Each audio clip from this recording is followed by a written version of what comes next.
Three of the four children who died in a house fire in Mayfair on Monday are expected to be buried today. The children lost their lives when a fire broke out in a house that was being used as a daycare center.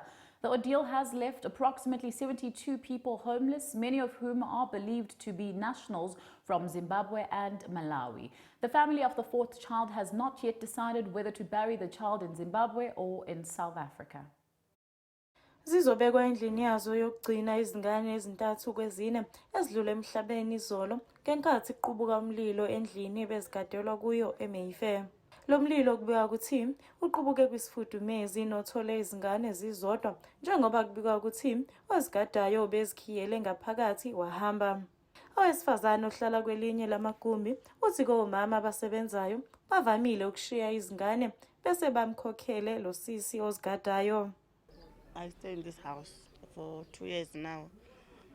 So, as you can see, something bad happened here.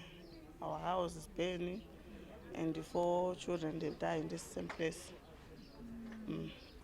I don't know what caused the fire, but we just saw the bed. It was burning where the kids was, but I don't know what caused the fire. She was taking care of kids, for when people they are going to their jobs, they come and leave their kids here and pay. Yeah.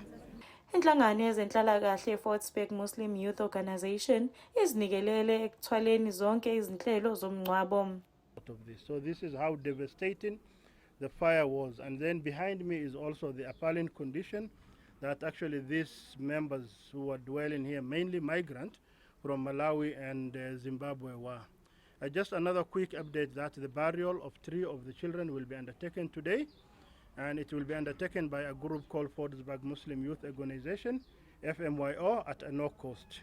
One family are still consulting, but they promised us they will give us a feedback. They wanted, as per their traditional, to repatriate the body back to Zimbabwe, but still FYMO will be giving them the support that is needed. So we're only waiting the body now to be released from the... Uphenyo ke lisaqhubeka ukuzama ukuthola imbangela yalomlilo okuyiyona kanti ngomnikazi wale ndawo kubikwa ukuthi useKapa. Balinganiselwa kwama72 abaphelelwe indawo yokuhlala kulandela lesi sigameko. Ezindabeni zeSoweto TV, nginokulunga Mthembu ngise Mayfair.